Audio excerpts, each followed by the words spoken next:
అసలే వారు north Korea సైనికులు ఆర్థికంగా చితుకుపోయి పౌష్టికాహారం ముఖం చూడక బక్క చిక్కిపోయారు. అందులోనూ వారిలో ఆత్మవిశ్వాసం చాలా తక్కువ. అలాంటిది వేల సంఖ్యలో ఆ టూత్ పాలిష్ సైన్యం రష్యాకు మద్దతుగా ఉక్రెయిన్ తో పోరాడేందుకు వెళ్ళింది. రష్యా అధ్యక్షుడు పుతిన్, ఉత్తర కొరియా ఉత్తర కుమారుడు కిమ్ జాంగ్ ఉన్ల మధ్య ప్రస్తుతం ప్రేమ ఉప్పొంగి పారిపోతుంది.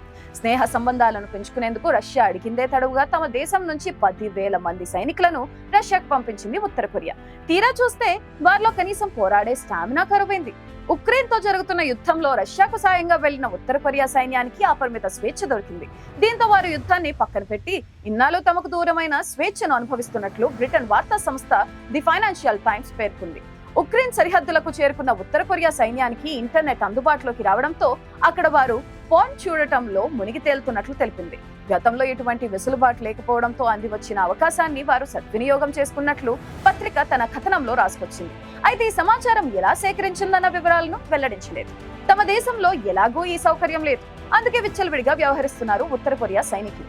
పేరుకే ఉక్రెయిన్ రష్యా యుద్ధంలో ఉత్తర కొరియా సైన్యం పాలు పంచుకుంటుంది. కానీ అరివీర భయంకరులైన ఉక్రెయిన్ సైన్యానికి ఉత్తర కొరియా సైన్యం బలి పశువులుగా మారతారని అంటున్నారు నిపుణులు. రష్యా తరపున పోరాడేందుకు వేల సంఖ్యలో యుద్ధ రంగంలోకి వెళ్లిన సైన్యం త్వరలోనే కనుమరుగు కానుంది అనడంలో సందేహం లేదు. పుష్కలంగా ఆహారం లభిస్తుండటం, అపరిమిత ఇంటర్నెట్ సదుపాయం అందుబాటులో ఉండటం మాత్రం వారికి ఆనందాన్ని కలిగిస్తుంది.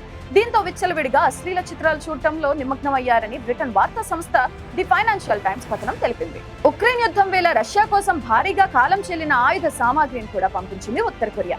వాటితో యుద్ధం చేయడం అంటే ఆత్మహత్య సదృశ్యమేనని తెలిసిన రష్యాకు మరో గత్యంతరం లేదు. అందుకే వాటిని ఉపయోగించేందుకు తెలివిగా ఉత్తర కొరియా సైన్యాన్ని వినియోగిస్తుంది రష్యా. ఇందుకు సంబంధించి దాదాపు 10,000 మంది ఉత్తర కొరియా సైనికులు తూర్పు రష్యాలో ముందు శిక్షణ పొందారు. వారంతా బలహీనంగా ఉన్నారని ఉక్రెయిన్ వర్గాలు తెలిపాయి. శిక్షణ అనంతరం ఇటీవల వీరిని కుర్స్క్ ప్రాంతపు కథనపు రంగంలోకి తరలించింది రష్యా.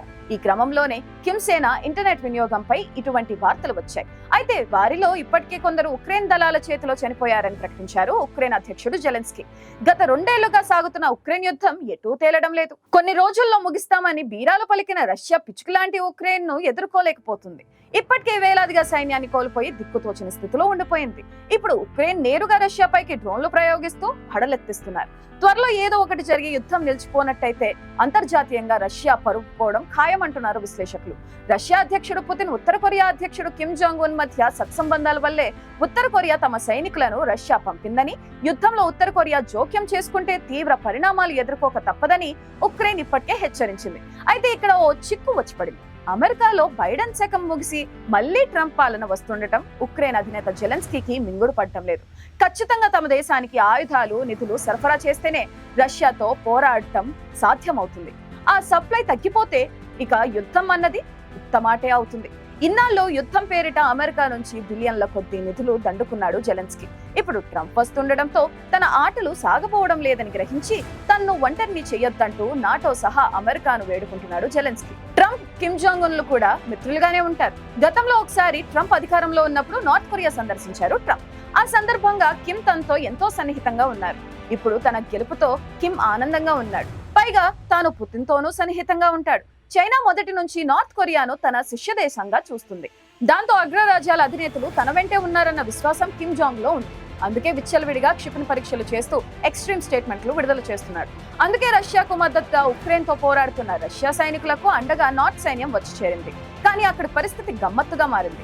కిమ్ ఉత్తర కొరియా అధ్యక్షుడు. పేరుకు అది కమ్యూనిస్ట్ పాలన అని చెప్తుంటారు, కానీ అదొక నియంత రాజ్యం. కిమ్ రాజ్యాంగం అక్కడ నడుస్తుంటుంది. మనం ముందే చెప్పుకున్నట్టుగా నార్త్ కొరియాలో ఇంటర్నెట్ ఉండదు, వార్తాపత్రికలు ఉండవు, సినిమాలు ఉండవు, సోషల్ మీడియా మాటే వారికి తెలియదు. కేవలం కిమ్ భజన కార్యక్రమాలు మాత్రమే అక్కడి ప్రజలు చూసేందుకు అవకాశం ఉంటుంది. ఆ నియమాలు దాటిన పక్షంలో మరణశిక్ష విధించినా ఆశ్చర్యపోవాల్సిన అవసరం లేదు. అక్కడ రాజద్రోహానికి పరిమితులు ఉండదు.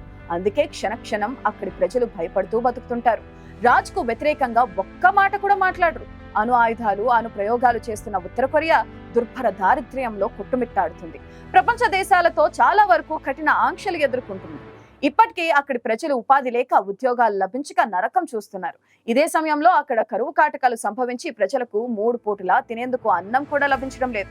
దారిద్ర్యం వల్ల ఇప్పటికే అక్కడ వేలాది మంది కన్నుమూశారు. అక్కడ మిగతా దేశాల మీడియా ప్రతినిధులకు ఎంట్రీ ఉండదు కాబట్టి ప్రపంచానికి అక్కడ ఏం జరుగుతుందో తెలిసే అవకాశం లేదు. అందువల్లే కిమ్ ను ఆధునిక కాలంలో నరరూప రాక్షసుడని పేర్కొంటారు. అక్కడి సైనిక పటాలం కూడా విచిత్రంగా ఉంటుంది. ఇతర దేశాలతో యుద్ధాలు పక్కన పెడితే కిమ్ కు ఎవరైనా వ్యతిరేకంగా వ్యాఖ్యలు చేస్తే అక్కడి సైన్యం మొహమాటం లేకుండా చంపేస్తుంది. బుల్లెట్లను ఒంట్లోకి దించి తునాతునకలు చేస్తుంది. చాలా సంవత్సరాల పాటు నియంత పరిపాలనలో ఉండడం, ఇంటర్నెట్ లేకుండా బతకడంతో అక్కడి సైనికులకు కూడా కిమ్ అంటే అసహ్యం కలిగింది. అయితే వారికి ఇటీవల కాస్త స్వేచ్ఛ లభించింది. ప్రస్తుతం రష్యా దేశం ఉక్రెయిన్ తో యుద్ధం చేస్తుంది. ఆ యుద్ధంలో పాల్గొనడానికి సైనికులు కావాలి అని కోరితే రష్యాకు ఉత్తర కొరియా 10,000కు పైగా సోల్జర్స్ ను పంపింది. వారంతా ఉక్రెయిన్ సరిహద్దుల్లోకి వెళ్లారు. అయితే అక్కడ వారికి అన్లిమిటెడ్ ఇంటర్నెట్ సేవలు లభించాయి. దీంతో ఆ సైనికులు నీలి చిత్రాలకు బానిసలుగా మారారు. ఇదే విషయాన్ని ప్రముఖ పత్రిక ఫైనాన్షియల్ టైమ్స్ పేర్కొంది. యుద్ధం పక్కన పెట్టి సైనికులు పగలు రాత్రి మిగిలి చిత్రాలు చూడటంలో మునిగి తేలుతున్నారని వ్యాఖ్యానించింది. నిజానికి ఉత్తర కొరియాలో మనలాంటి ఇంటర్నెట్ ఉండదు. ఒకవేళ ఉన్నా ప్రభుత్వం అనుమతించిన వెబ్సైట్లు చూసేందుకు మాత్రమే అవకాశం లభిస్తుంది. అయితే ఉత్తర కొరియా సైనికులు ఉక్రెయిన్ సరిహద్దుల్లో చేస్తున్న పని చూసి రష్యా సైనిక అధికారులు తలలు పట్టుకుంటున్నారట. దీన్ని తమ పై ఆఫీసర్స్ కు విన్నవించుకోవడంతో వారు ఆ విషయాన్ని పుతిన్ వరకు తీసుకెళ్లారని సమాచారం. కానీ సాయం అందించడానికి వచ్చిన సైన్యాన్ని పుతిన్ మాత్రం ఏమంటారు, చూస్తూ ఉండిపోవాలని చెప్పారని చెబుతున్నారు. ఎలాగూ ఆ బక్క చిక్కిన సైన్యం రష్యా కోసం ప్రాణాలు బలిపెట్టక తప్పదు. అయితే అగ్రరాజ్యంలో అధికార బదిలీ రావడంతో ప్రస్తుతం ఉక్రెయిన్ భవితవ్యం ఏమిటా అని జెలెన్స్కీ తలపట్టుకోవడంతో నార్త్ కొరియా సైనికులు నిర్వాకం పక్కదో పట్టిందన్నారు విశ్లేషకులు.